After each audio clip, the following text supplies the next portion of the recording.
Il y a à peine une heure, Donald Trump a franchi une ligne rouge. Des frappes américaines en Iran. Une escalade militaire majeure. Et au même moment, 43% de ses propres électeurs républicains déclarent ne plus lui faire confiance. Ce n'est pas juste une crise internationale, c'est une fracture politique interne, et elle pourrait être plus dangereuse que les missiles. Alors que s'est-il vraiment passé? Selon les premières informations, les États-Unis ont lancé une opération ciblée contre des positions iraniennes considérées comme stratégiques. Officiellement, Washington parle de riposte préventive. Officieusement, on parle d'un changement de doctrine. Parce que frapper l'Iran directement, ce n'est pas anodin. L'Iran n'est pas une milice. Ce n'est pas un groupe isolé. C'est un État structuré, armé, avec des alliés régionaux, des capacités balistiques avancées et surtout, une capacité de nuisance mondiale. Le détroit d'Ormuz, le pétrole, les réseaux d'alliance au Moyen-Orient. Une étincelle peut enflammer toute la région. Mais ce qui rend la situation encore plus explosive, c'est le timing. Car pendant que les bombes tombent, une partie significative de la base républicaine doute. 43%. Presque un électeur sur deux dans son propre camp. Et ça, politiquement, c'est un signal d'alarme. Pourquoi? Parce que l'histoire américaine nous montre une chose. Les présidents lancent parfois des opérations extérieures lorsqu'ils sont fragilisés à l'intérieur. Quand la pression judiciaire monte, quand les sondages vacillent, quand l'image d'autorité s'effrite, une crise extérieure peut devenir un levier de recentrage, un moyen de rassembler derrière le drapeau, de recréer l'unité par la menace. Mais cette fois, rien ne garantit que la stratégie fonctionne. Les États-Unis sont fatigués des guerres longues. Afghanistan, Irak, des milliers de milliards dépensés, des décennies d'instabilité. Et l'Iran n'est pas un théâtre secondaire. Si Téhéran répond, et il est très probable qu'il réponde, les scénarios sont multiples.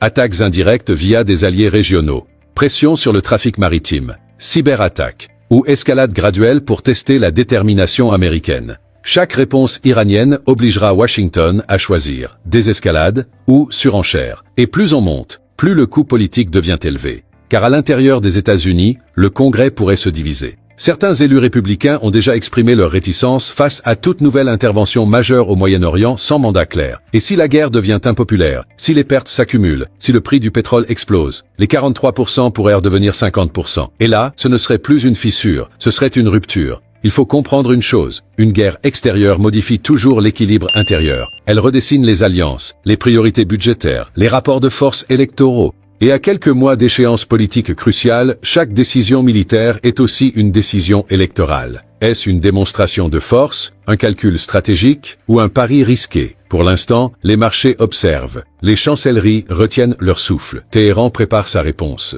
Mais la vraie question est peut-être ailleurs. Et si le front le plus dangereux n'était pas au Moyen-Orient, mais à l'intérieur même des États-Unis? Une Amérique divisée qui entre en guerre est toujours plus imprévisible. Et dans ce type de configuration, les erreurs coûtent cher. Très cher. La situation évolue d'heure en heure. La riposte iranienne pourrait redessiner totalement la dynamique. Ce que nous vivons peut être un simple épisode, ou le début d'un engrenage. Et dans un engrenage, personne ne contrôle vraiment la vitesse. On continue de suivre ça de très près.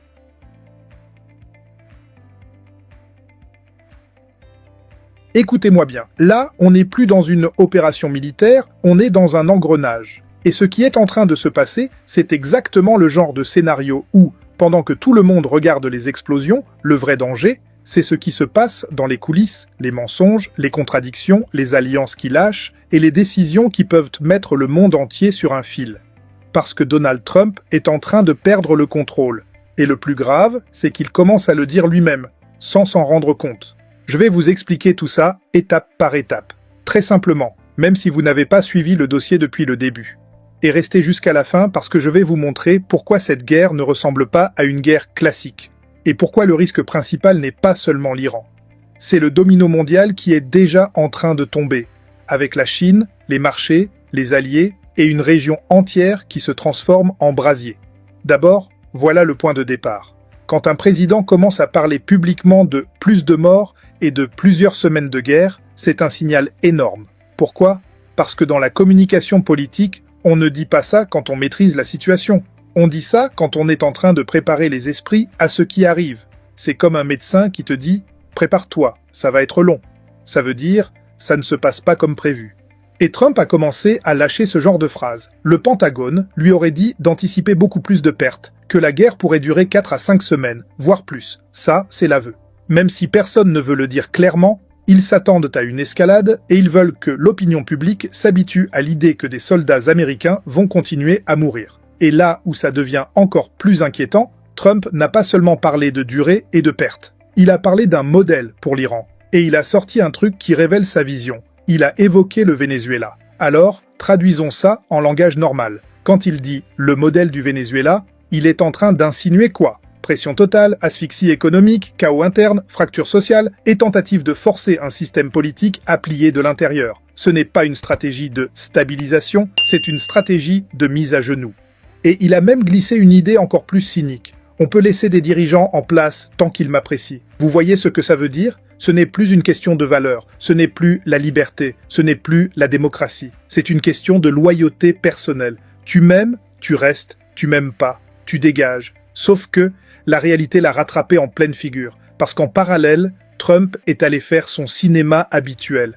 On discute avec les dirigeants iraniens, les discussions sont productives. Sauf que de l'autre côté, une figure majeure iranienne, Ali Larijani, a littéralement répondu publiquement « Non, c'est faux. Nous ne négocions pas avec les États-Unis. » Et ça, c'est un moment clé. Pourquoi? Parce que tu peux être pour ou contre l'Iran, tu peux croire ou pas croire leur communication, mais quand un responsable aussi haut placé sort pour contredire un président américain en pleine guerre, ça signifie une chose. Soit Trump invente une histoire de négociation pour calmer les Américains, soit l'Iran veut envoyer un message brutal « Tu ne contrôles rien, tu n'auras pas ta victoire médiatique ». Et Larijani a ajouté quelque chose de très violent politiquement. Il a décrit Trump comme quelqu'un vivant dans des fantasmes délirants. Et il a retourné America First en Israel First en accusant Trump de sacrifier des soldats américains pour Israël. C'est une attaque frontale, faite pour enflammer la rue, les opinions publiques, et surtout pour casser le récit de Trump. Maintenant, prenez une seconde. D'un côté, Trump dit « on négocie ». De l'autre côté, on dit « non, on ne négocie pas ». Donc on a quoi? Une guerre plus une bataille de narration, et c'est toujours dangereux, parce que quand la narration s'effondre, certains dirigeants compensent en intensifiant sur le terrain, et c'est là qu'on arrive au point où ça devient très concret. Parce qu'au milieu de ce chaos, il y a eu un incident qui résume tout. Un F-15 américain se serait écrasé au-dessus du Koweït avec un scénario évoqué de tir ami. Même si les membres d'équipage survivent, le symbole est énorme. Dans une zone où tout le monde est tendu, où les radars, les systèmes de défense, les avions, les missiles, tout est en alerte permanente. L'erreur humaine ou technique devient une arme. Et quand tu commences à avoir des tirs amis, ça veut dire que le théâtre d'opération est devenu un endroit où la confusion et la pression sont telles que même tes propres forces peuvent se retrouver en danger, sans même que l'ennemi ait besoin de tirer. Et pendant ce temps, la riposte iranienne ne s'arrête pas. Là, il faut comprendre un truc. L'Iran ne joue pas seulement avec son armée régulière. L'Iran a une stratégie régionale basée sur des réseaux, des groupes alliés, des milices, des relais, des proxys. Et c'est ça qui rend la situation explosive. Parce que quand ces proxys s'activent en même temps, tu n'as pas une guerre frontale. Tu as une guerre de harcèlement, de saturation, de coups partout, où les bases, les ambassades, les convois, les infrastructures peuvent être ciblées. Et là, une région entière se transforme en carte de risque. Et ce n'est pas juste militaire, c'est politique, c'est social. Parce que quand ça commence à viser aussi l'espace diplomatique, ambassade, zone sensible, tu rentres dans une phase où l'instabilité peut s'étendre par contagion. Et maintenant, on arrive à un point que beaucoup de gens oublient, les alliés. Il y a eu des rumeurs, des intox, des gens qui racontaient que la France allait engager le Charles de Gaulle pour aider les États-Unis. Et la France a dû clarifier. Non. Défendre ses intérêts, oui, mais pas se lancer dans une offensive pour accompagner une guerre qui peut déraper. Pourquoi c'est important? Parce que ça vous montre que même les partenaires voient le risque. Personne ne veut être aspiré dans un engrenage où les objectifs ne sont pas clairs, où la communication est instable et où l'escalade est possible à tout moment. Et c'est maintenant qu'on arrive à un des passages les plus choquants. Trump parle des morts comme d'une fatalité. Il lâche des phrases du type « il y en aura probablement d'autres, c'est comme ça ». Non, ce n'est pas comme ça. Quand tu es chef d'un pays, ton rôle, c'est de peser chaque décision qui peut envoyer des gens à la mort.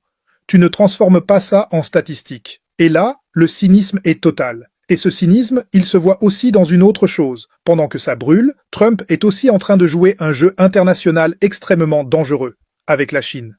Parce que pendant qu'on a une guerre au Moyen-Orient, les ressources militaires, l'attention, les priorités, tout se déplace. Et là, il y a un signal qui a fuité, une suspension ou un retard de vente d'armes à Taïwan, montant évoqué, 13 milliards. Si c'est confirmé, c'est une bombe géopolitique. Pourquoi? Parce que Taïwan, ce n'est pas un dossier secondaire. C'est un des points les plus sensibles de la planète. Et si Trump envoie le message, on bloque, on ralentit, on négocie, la Chine comprend. Vous êtes occupés ailleurs, vous êtes divisés et vous êtes prêts à faire des concessions. Donc vous voyez le tableau, guerre en Iran, plus tension régionale, plus chaos diplomatique, plus opportunisme des grandes puissances. Et dans ce genre de configuration, un seul mauvais calcul peut provoquer une chaîne de crise. Et pendant que tout ça se passe, vous avez des voix dans le camp de Trump qui appellent déjà à étendre encore plus la guerre. Lindsey Graham, par exemple, se met à parler d'autres cibles, d'autres ennemis, d'autres fronts, et là, on voit le danger. Certains veulent transformer ce moment en doctrine de guerre permanente. Donc, la question pour vous, elle est simple. Est-ce qu'on est plus en sécurité, là, maintenant? Regardez les faits.